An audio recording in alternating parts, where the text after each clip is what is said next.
Hello everyone, true IAS में आप सभी का स्वागत है। आगे बात करते हैं इस चैप्टर में आइडियाज ऑफ डेवलपमेंट। अब डेवलपमेंट अगेन मैं आपको क्लियर करना चाहूंगा, दिस इज इकोनॉमिक डेवलपमेंट। और डेवलपमेंट के बारे में अभी मैं आपको बताता भी हूं कि what do you mean by development here. Development हमें किस प्रकार से लानी थी। चलो मान लो मेरे को अपनी आर्थिक व्यवस्था ऊंची करनी है, बढ़ानी है, ग्रोथ करनी है। मुझे मुझे एक फैक्ट्री के साथ साथ 11 फैक्ट्री और खोलनी है। मुझे अपना पैसा मल्टीप्लाई करना है। मेरे पास आइडिया क्या है इस चीज का। दीपांक अगर अपनी ग्रोथ और डेवलपमेंट करना चाह रहा है तो इसके पास आइडिया क्या है, क्या क्या रास्ता क्या है, क्या सोचा है उसने अपने बारे में, कैसे, कितना सक्सेसफुल होगा वो, कितना फेलियर होगा इस काम में, प्रोबेबिलिटी कितनी है। ये सारी चीजें एक इंसान के जीवन में अगर फेस करने को मिले ना तो चलो समझ में आता है कि इंसान अपना रास्ता बना लेगा। देश के सामने जब करोड़ों की आबादी के लिए डिसीजन लेना पड़ता है ना, और डिसीजन इस बात को मद्देनजर रखते हुए एक भी सेक्शन का कांड ना हो जाए, कल्याण होना चाहिए सबका, तो ये चुनौती भरा काम हो जाता है। चलो समझते हैं इसको। Very often this contestation involves the very idea of development. कि आइडिया ऑफ डेवलपमेंट के बारे में हमें यह बताया जाता है, जैसे कि हमने शुरू में देखा कि ओडिशा का एग्जाम्पल हमें यह शो करता है that it is not enough to say that everyone wants development. क्यों? वहां पर सरकार का ये कहना था कि यार आप लोग समझ नहीं रहे हो, बाद में कोई और इंडस्ट्री जो होगी, कोई भी कंपनी होगी वो इन्वेस्ट नहीं करेगी। सेंट्रल गवर्नमेंट ने भी साथ दिया, हमने देखा ऊपर वाले पैराग्राफ में प्रीवियस लेक्चर के अंदर। ठीक है, तो लेकिन यहां पर हम क्या देख रहे थे, एनवायरमेंटलिस्ट इस प्रकार की डेवलपमेंट नहीं जा रहे थे। भाई नहीं चाहिए, मानेंगे यार, नहीं चाहिए आयरन रिसोर्सेज, जैसा है वैसा रहने दो। ठीक है, पॉल्यूशन कितना होगा उसकी वजह से। ट्राइबल लोग जो थे वो नहीं चाह रहे थे डेवलपमेंट, कि हम लोग डिस्प्लेस हो जाएंगे, रिहेबिलिटेशन करवाने के टाइम पर तुम्हारी मां मरेगी। फॉर डेवलपमेंट, डेवलपमेंट के देश में हर एक सेक्शन ऑफ द सोसाइटी के लिए अलग अलग मीनिंग होते हैं। ये कल को ऐसे बनकर आ सकता है आपको, I am telling you. Development has different meanings for different section of the people. ये डिट्टो ऐसे बनकर आ सकता है आपको किसी भी एग्जाम के अंदर। Development would mean different things. For example, एक इंडस्ट्रीज के लिए जो कि प्लानिंग कर रहा है कि स्टील प्लांट सेटअप कर रहा है उसको, तो उसके लिए वो डेवलपमेंट है कि भैया पैसा ही पैसा होगा, मजे आ जाएंगे। एक अर्बन कंज्यूमर जो कि स्टील चाह रहा है, ठीक है, उसके लिए डेवलपमेंट होगी एक स्टील प्लांट का सेटअप होना। ठीक है, और एक आदिवासी के लिए एक अलग चीज होगी डेवलपमेंट होना, कि इसके लिए ये मतलब है कि इसकी डेवलपमेंट डाउनग्रेड हो रही है अगर स्टील प्लांट यहां पर सेटअप हो रहा है। क्यों? सारा कल्चर वगैरह, लोकल भाषा वगैरह छोड़कर जाकर डिस्प्लेस होना पड़ेगा और रिहेबिलिटेट पता नहीं कहां पर हो, जहां पर कौन सी भाषा बोलने वाले, कौन से कल्चर के लोग हो, तो हमारा इंडिजीनियस कल्चर छिन जाएगा। ये याद होगा आप सभी को, हमने पढ़ा था इंडियन सोसाइटी की एनसीईआरटी के अंदर। तो कोई भी जो डिस्कशन होती है डेवलपमेंट के अंदर, वो हमेशा, या ऐसा बोल सकते हैं कभी भी, बिना कॉन्ट्रडिक्शन, बिना कन्फ्लिक्ट और बिना डिबेट के, तू तू मैं किंतु परंतु के बिना डेवलपमेंट की डिबेट इकोनॉमी में, देश में हो ही नहीं सकती। सबसे पहले इस डिबेट की जड़ तक पहुंचते हैं हम लोग। जब हमारी आजादी के बाद हमारा जो पहला डिकेड था ना, 1950s का जो एरा था, उसमें इस प्रकार की बड़ी सारी डिबेट उठी। उस जमाने में, उस टाइम पर यह बड़ी कॉमन सी बात थी, और आज भी है, कि जो लोग है ना, लोग हमेशा, आज देखो कितनी इंपॉर्टेंट बात बोल रहा है राइटर, हमने ग्लोबलाइजेशन भी पढ़ा, देखो कंटेम्प्रेरी वर्ल्ड पॉलिटिक्स वाली बुक से, वो भी हमें ये चीज समझाकर गया था कशिश, याद है, कि हम लोग सब कुछ जो होते हैं वो यूएसए से इंप्रेस होकर रहते हैं। Jeans culture, Pepsi culture, metronization word, कि भैया ये कोल्हापुरी चप्पल, बाटा की चप्पल या सूट साड़ी कौन पहने यार, हमें तो मतलब यार ये नंगा घूमना है बिल्कुल। ठीक है, तो हम लोग वेस्ट से प्रभावित रहते हैं।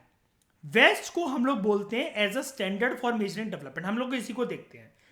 तो डेवलपमेंट का मतलब काफी लोग ये सोचते हैं, इट इज अ मिसकंसेप्शन, कि हम लोग ज्यादा मॉडर्न हो जाएं, हम लोग ज्यादा वेस्टर्न हो जाएं, और हम लोग जो वेस्ट की जो इंडस्ट्रियलाइज कंट्रीज हैं, जैसे यूरोपियन कंट्रीज और नॉर्थ अमेरिकन कंट्रीज, वैसा बिहेव करने लगे, लाइफस्टाइल अपना ले, वैसे हमारे घर हो जाए, फूड हैबिट्स वगैरह सब कुछ वैसे हो जाए।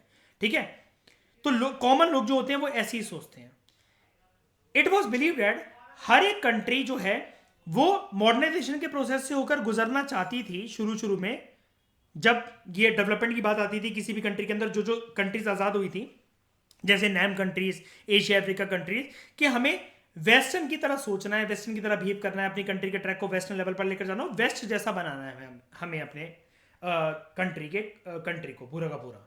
लेकिन इस प्रोसेस में एक चीज होती क्या है, जब भी किसी कंट्री में वेस्ट मॉडल को अडॉप्ट करने की बात चलती है तो कैपिटलिज्म और लिबरलिज्म, ये दो आत्माएं कंट्री को, उसके स्ट्रक्चर को, political structure, legal structure, social structure, economic structure, ये आत्माएं इस प्रकार से घेर लेती हैं हर जगह से कि उस कंट्री का जो ट्रेडिशनल, जो इंडिजिनस सोशल स्ट्रक्चर होता है, लैंग्वेज, कल्चर, परंपरा, फेस्टिवल, ये वो, इन सब का ब्रेकडाउन हो जाता है, इन सब का ब्रेकडाउन। इसका कॉमन सा एग्जांपल क्या है?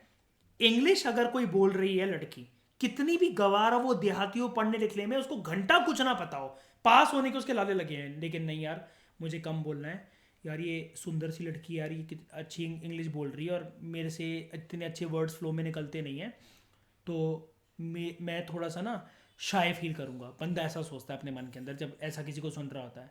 पता चला बाद में 2 दिन बाद ये मैकडी में झाड़ू लगाती है, इससे वॉशरूम साफ करवाया जाता है, इससे इसका मुंह रगड़ रगड़ के उधर, लेकिन अंग्रेजी जानती है बहुत अच्छी। ये चीज़ होती है कि लोगों को हिंदी बोलने में शर्म आती है। अंग्रेजी बोलने का मतलब ये नहीं होता पर्सन पढ़ा लिखा है लाइफ में कोई सक्सेस कर जाएगा, बिल्कुल नहीं। जैसा कि कई लोग मुझसे पूछते हैं जब फाउंडेशन कोर्स में आए, इवन मैं बोलना चाहूँगा कि शैली ने मुझसे पूछा था कि सर मुझे ना इंग्लिश थोड़ी सी अपनी इंप्रूव करनी है, तो मैं क्या करूँ उसके लिए। मैंने बोला शैली अब टाइम नहीं है, आपको यूपीएससी आप जो हो उसके बेसिस पर आपको सिलेक्ट करेगा, ना कि जो आप बनना चाहते हो, और 1 साल के अंदर वैसे भी नहीं बन सकते। लोग सोचते हैं हम 1-1 घंटा इंग्लिश स्पीकिंग क्लासेस वो कर लें, भाई कुछ फर्क नहीं पड़ता, कुछ भी फर्क नहीं पड़ता। कलेक्टर जिस एरिया से गुजरता है ना, कितनी भी अंग्रेजी जानते हो, कितनी भी अंग्रेजी जानते हो, कोई कितना भी अंग्रेजी वो मतलब क्या कहते हैं घसीट ले कितनी भी करके, एक थाने से अगर एक सब इंस्पेक्टर का फोन आ जाए ना, और पर्सन एमएनसी में काम कर रहा हो, 10 लाख रुपए महीना भी कमा रहा हो, अगर 10 लाख भी महीना कमा रहा हो, एक थाने से फोन आ जाए कि सर आपके खिलाफ एक कंप्लेंट हुई है, फटाफट थाने आइए, मुंह छूट जाएगा उसका पैंट के अंदर। वो तो हिंदी में ही बात करेगा ना, हाँ भाई तेरे खिलाफ कंप्लेंट हुई है, थाने आ जा चुपचाप, मुंह देगा वो। Modernisation it was also associated with the ideas of के ग्रोथ, मेटीरियल प्रोग्रेस और साइंटिफिक रैशनैलिटी।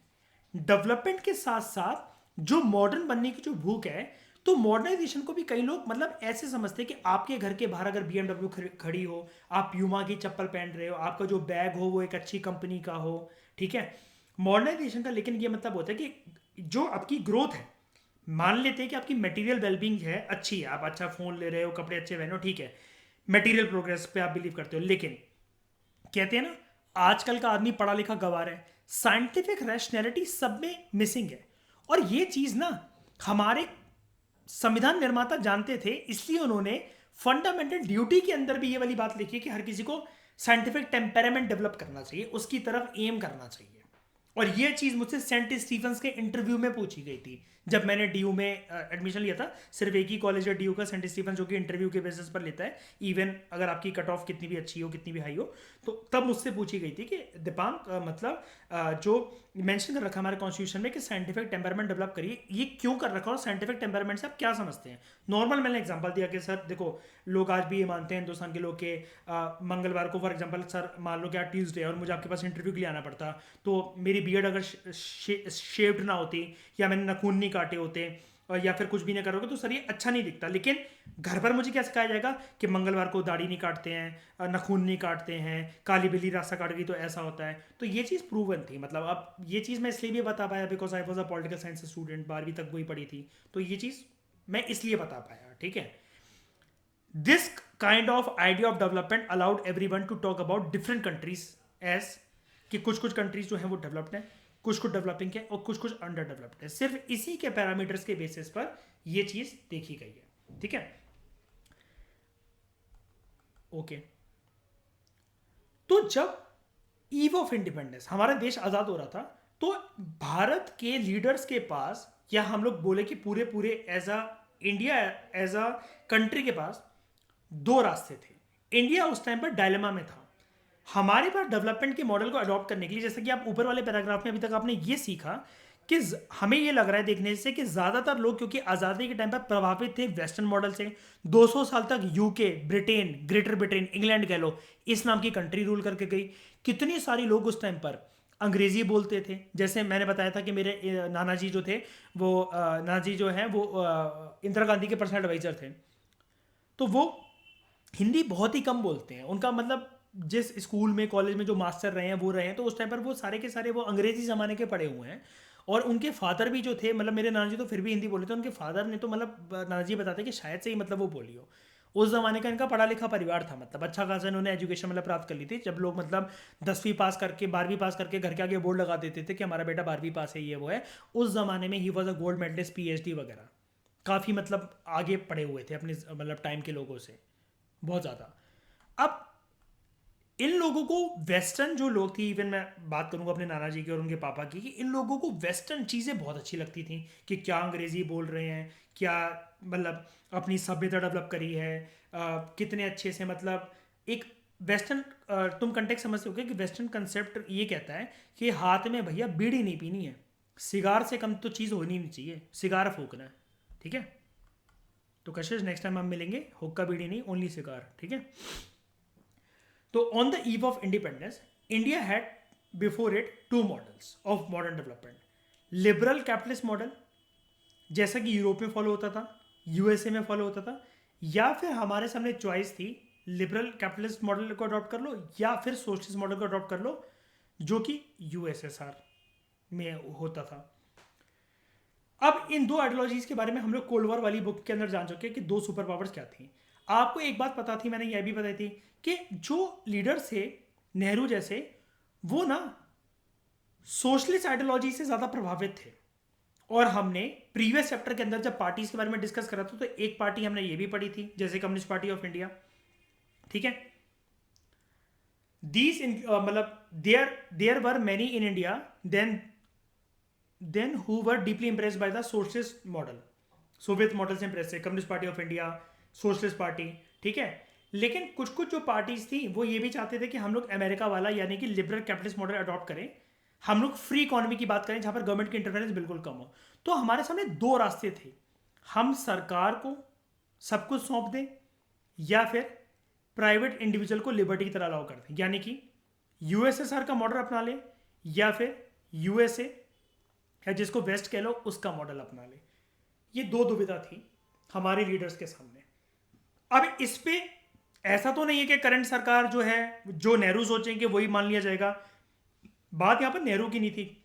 नेहरू को क्योंकि यह पता था सरकार से मेरे भरोसे नहीं, जितने सारे लोग हैं जिन्होंने संविधान बनाया, आज़ादी की लड़ाई में योगदान दिया, और जो अभी करंट पार्टी के जो हमारे लीडर्स हैं, इन सब की, मेरे कुर्सी की टांगे जो हैं वो इन सब के भरोसे टिकी हुई हैं। तो उस जमाने की सरकार को चाहिए था इस डिसीजन पे कि हमें USA के मॉडल अडॉप्ट करना है या USSR का, broad based consensus. National leaders जो थे, नेशनल लीडर्स जिन्होंने आज़ादी की लड़ाई में योगदान अपना दिया, दे वर क्लियर डैट जो इकोनॉमिक कंसर्न्स हैं सरकार के, फ्री इंडिया के, ये डिफरेंट होने चाहिए। कि जिस टाइम पर कॉलोनियल गवर्नमेंट के टाइम पर हम लोग सोचते थे कि देश ऐसा बनाएंगे वैसा बनाएंगे, हमें अपने हिसाब से लेकर चलना अपने देश को, ये नहीं कि ब्रिटेन का ये मॉडल था तो वो मॉडल अपनाना है। यानी कि कहने का मतलब क्या है भाई, संविधान बनाने में तो तुमने बड़ी सारी कंट्रीज का यहां से उठा उठाकर कॉपी पेस्ट कर लिया, ठीक है, लेकिन देश को चलाने में, स्पेशली उसकी आर्थिक व्यवस्था को चलाने में तुम्हें सोचना है कि ये देश में आगे चीजें कैसे बढ़ेंगी। बिकॉज जनता, डाइवर्सिटी, लोग, एरिया, जिस कंडीशन एंड सर्कमस्टांस में देश बन हुआ है, ये सब कुछ बहुत अलग है, ये अनमैचेबल है, हम मैच नहीं कर सकते कि नहीं नहीं अगर हम इस रास्ते पे चलेंगे तो ब्रिटेन जैसा हम अपने आप को बना लेंगे। क्योंकि हमारे सामने टास्क, चुनौती ये थी कि एक तो गरीबी को मिटाना है, सोशल और इकोनॉमिक रीडिस्ट्रीब्यूशन करना है हमें, और इन सब चीज़ों के लिए ये माना जाता था कि शुरू शुरू में हम लोग प्राइवेट इंडिविजुअल या फिर प्राइवेट सेक्टर को पूरी रिस्पॉन्सिबिलिटी नहीं दे सकते। गरीबी को हटाना और इकोनॉमिक डेवलपमेंट का जो फ्रूट है वो सारे सेक्शन ऑफ सोसाइटी में इक्वली बांटना, ये रिस्पॉन्सिबिलिटी शुरू शुरू में गवर्नमेंट की होती है। लेकिन पूरी तरीके से गवर्नमेंट को भी नहीं दी जा सकती थी ये वाली बात, मतलब सोशलिस्ट मॉडल पूरी तरीके से अडॉप्ट नहीं करा जा सकता था कि सारी चीज़ें गवर्नमेंट के हाथ में छोड़ दो। ये इस चीज़ से नेहरू जी वाकिफ थे, क्योंकि उनको ये पता था कि गवर्नमेंट सब में इक्वल तरीके से सारे डेवलपमेंट के फ्रूट्स जो है, शेयर जो है वो बांट देगी। लेकिन government, when it comes to the term government, यहां पर कभी भी इन्वेंशन और इनोवेशन की बात नहीं होती. It doesn't talk about anything which is novel और न्यू. कोई भी न्यू और नोवल या इनोवेटिव या इन्वेंशन जो होता है, यहां पर इसकी बात सरकार नहीं करती. सरकार घिसे पिटे मॉडल जमाने में उस पर चलाती रहती है. जैसे आज के लौंडे लौंडियों से बात करो तो उनके दिमाग में आज भी यही बसा रहता है, पिक्चरें देख देख कर 90s की अपनी मम्मियों के साथ, कि हम सरकारी नौकरी की तैयारी भैया इसलिए नहीं करते, वहां पर तो आज भी वही 4 बजे चाय आती है, टूटी फूटी बैचेट दे जाती है. मैंने कहा कैसे पता तुम्हें? हमने पिक्चरों में देखा है. आज के टाइम में government agencies have developed a lot, लेकिन वो रिसेंटली हुई है. रिसेंटली जब से सब कुछ डिजिटल हुआ है, ये कुछ हुआ है. और जो फैसिलिटी आज के टाइम में सरकारी नौकरी की है वो आजकल प्राइवेट नौकरी की कभी नहीं हो सकती. 2060, 2070, 2080 तक नहीं होगी, guaranteed. If you are a government agent only then you can survive peacefully. 50,000 आए महीने के, 50,000 आए, आ तो रहे हैं, 1 तारीख को रिचार्ज तो हो रहे हैं. सोचना तो नहीं है कि अगले महीने के 50,000 कैसे निकालूं. पीसफुल लाइफ से कम ये तो है कि 5 महीने के जोड़ के 2.5 लाख उसको मल्टीप्लाई कर लिया. तो यहां पर डिबेट्स ये थी कि भैया करे क्या, कि सरकार को ज़्यादा इंपॉर्टेंस देनी है, सोशलिस्ट इकोनॉमी अपनानी है या फिर कैपिटलिस्ट इकोनॉमी अपनानी है. क्योंकि इंडस्ट्रियलाइजेशन जो था, एक हमारे सामने ये बात था कि हम लोग शुरू शुरू से इंडस्ट्रियलाइजेशन को फोकस कर रहे हैं. अब इंडस्ट्रियलाइजेशन में फोकस करना है तो जैसा कि मैंने आपको बताया, सरकार doesn't talk about innovation invention. तो भैया इंडस्ट्रियलाइजेशन तो आ नहीं सकती. यानी कि लीडर्स के सामने समझने की कोशिश करो सब लोग इसे ठंडे दिमाग से. लीडर्स के सामने ऑप्शन ये था कि पहले दिन से ही आज़ादी के बाद हम लोग 5th गियर में गाड़ी चलाएं और देश में इंडस्ट्रीज फैक्ट्रीज वगैरह ये सब खोलें. लेकिन लेकिन लेकिन दूसरा ग्रुप था, वो ये बोलता था, सर जी इंडस्ट्रियलाइजेशन से कुछ नहीं होगा. अगर पहले दिन ही पैसा आया आपके पास और आप सोचो मैं सैटेलाइट बना बना के उड़ाऊंगा और मैं बनूंगा अपने नाम से एक कंपनी खोलूंगा कि दीपांग दुबे के नाम से डीडी फाइबर नेटवर्क चलेगा जो कि 7G कनेक्शन बेचेगा. मेरे पास इतना पैसा है कि मैंने अपने पैसों से ट्रेडिंग कर करके ये कर करके करप्शन कर करके मतलब ऐसी सैटेलाइट बना दी कि 7G नेटवर्क वगैरह सब कुछ है मेरे पास. ये लोगों को इतनी जल्दी समझ में नहीं आएगा. पहले इमीडिएट नीड देखो कि क्या है. अगर मुझे पॉपुलर बनना है या कुछ भी करना है तो सबसे पहले बेसिक चीज़ पे आना पड़ेगा. बेसिक चीज़ इस टाइम पर समझाया गया. जो जो सरकार के लोग जो थे, जो मंत्री थे, बात करते थे इंडस्ट्रियलाइजेशन की, उनको क्रिटिसाइजर्स ने ये बोला सबसे पहली समस्या है खेती बाड़ी, खाना पीना, लोगों को रोटी कपड़ा मकान सुनिश्चित करना, गरीबी हटाना. और गाँव की गरीबी तो सबसे भयंकर गरीबी, वहाँ पर प्लेग डिसीजेज वगैरह हंगर ये सब होता रहता था. किसान भाई हमारा आत्महत्या कर रहा था. तो ये देखा गया कि एग्रीकल्चर को देखना है. अब सवाल ये था कि अगर एग्रीकल्चर और पॉवर्टी को मिटाना है तो हमें पब्लिक सेक्टर को लाना पड़ेगा, यानी कि गवर्नमेंट को पूरी पावर देनी पड़ेगी. और अगर हमें इंडस्ट्रियलाइजेशन को एकदम से लाना है तो हमें यहाँ पर प्राइवेट सेक्टर जो है उसको लाना पड़ेगा. यानी कि एक इंडिविजुअल के हाथ में सारी पावर देनी पड़ेगी. फ्री इकोनॉमी, मार्केट मैकेनिज्म का कंसेप्ट इंट्रोड्यूस करना पड़ेगा. तो करे क्या. इट वॉज मतलब all the leaders were thinking and thinking कि क्या करना भाई, कैसे होगा, क्या करना है, कैसा मॉडल अपनाया जाए, एग्रीकल्चर को इंपॉर्टेंस दी जाए, इंडस्ट्रियलाइजेशन को इंपॉर्टेंस दी जाए, करना क्या है. हमने पहली बार, जैसे इतनी सारी चीज़ों में हमने जुआ तो खेला ही था देश को आज़ाद होने के बाद, the decision not to join any super power. दूसरी बात, कॉन्स्टिट्यूशन इधर उधर से उठाकर एक यूनिक फ्लेवर का बनाया. कॉन्स्टिट्यूंट असेंबली मेंबर्स जो हैं, चुनाव जो करवाया हमने, इतनी सारी चीज़ें जब हम इनोवेटिव कर रहे थे तो नेहरू की सरकार ने सोचा चलो एक जुआ और खेल लेते हैं, एक इनोवेटिव चीज़ और ला देते हैं जो आज से पहले वर्ल्ड में कभी कोई नहीं लेकर आया. तुम लोग कह रहे हो यूएसए के दम पर वेस्टर्न बना लो. मेरा और मेरी कम्युनिस्ट पार्टी वगैरह और सोशलिस्ट पार्टी के लोगों का ये मानना है कि यूएसएसआर के दम पर बना लो, 5 ईयर प्लान वगैरह ये सब होना चाहिए. तो एक काम करते हैं,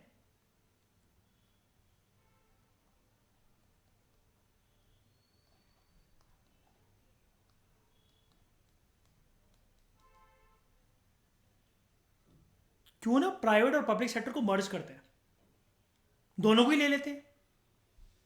50% फ्लेवर ये दे देगा, 50% फ्लेवर ये दे देगा. तो हमने क्या करा, ना इसको अपनाया ना इसको अपनाया, हमने दोनों को ही अपनाया. And this concept is known as, आज के बाद आपसे कोई पूछे कि मिक्स्ड इकोनॉमी का बर्थ कैसे हुआ हमारे आज़ाद भारत में, ये आपको इकोनॉमिक्स की बुक्स तक नहीं बताएंगी जो आज हमने सीखा है, नितिन सिंघा ने भी नहीं बताएगी आपको। इसलिए मैं कहता हूँ कि सब्जेक्ट का इंटरकनेक्शन, जो फूड वेब की बात करता हूँ ना मैं एक तरीके से, कि सब्जेक्ट का वेब, चारों पेपर खत्म होने के बाद सब एक एक टॉपिक का इंटरकनेक्शन, ये ऐसे डेवलप होता है। मिक्स्ड इकोनॉमी मॉडल इसलिए हमने अडॉप्ट करा। अब आपसे कोई पूछा आज के बाद जिंदगी में कि मिक्स्ड इकोनॉमी मॉडल क्या होता है, public sector plus private sector को हमने दोनों को इंपॉर्टेंस दी। वो अलग बात है कि शुरू शुरू में ऑब्वियसली बात आप जानते हो कि गरीब देश था, पॉवर्टी एलिवेशन, ट्रांसफर डेस्टिनी के झूठे झूठे प्रोमिस वो फुलफिल करने हैं, तो उसकी वजह से हमने सरकार को मतलब शुरू में इंपॉर्टेंस देना हमारे लिए ज़रूरी था। तो हमने मिक्स्ड इकोनॉमी मॉडल में ऐसा मान लो कि 70-30 का रेशियो लेकर हम लोग चल रहे थे शुरू शुरू में। इसके बारे में बात करेंगे कि 70% गवर्नमेंट देखेगी, 30% थोड़ा सा प्राइवेट सेक्टर से योगदान दिया जाएगा, ठीक है। और बाद में सरकार ने यह भी बोला था कि बाद में हम बाहर जाते जाएंगे इकोनॉमी से और इसकी इंपॉर्टेंस को बढ़ाते जाएंगे, रिवर्स कर देंगे, इसको रिवर्स कर देंगे, 70% या 30% हम संभालेंगे। और आज के टाइम में देखो हो रहा है, बुलेट ट्रेन के प्रोजेक्ट, इसके प्रोजेक्ट, आर्मी को वेपन्स जो दिए जा रहे हैं उसके, आर्मी के वेपन्स और उसके लिए मॉडर्नाइजेशन के लिए भी प्राइवेटाइजेशन की बात करी जा रही है, इसके बारे में हम देखेंगे। तो प्लानिंग हुई कैसे, ये मिक्स इकोनॉमी का फंडा तो मैंने आपको एडवांस में बता दिया। इस पैराग्राफ में हम यही सीखेंगे कि बात किसकी मानी गई, पब्लिक सेक्टर या प्राइवेट सेक्टर, किसी को नहीं इंपॉर्टेंस दी गई, दोनों को ही दी गई और मिक्स इकोनॉमी का मॉडल फॉलो कर लिया गया। Thank you very much for discussion.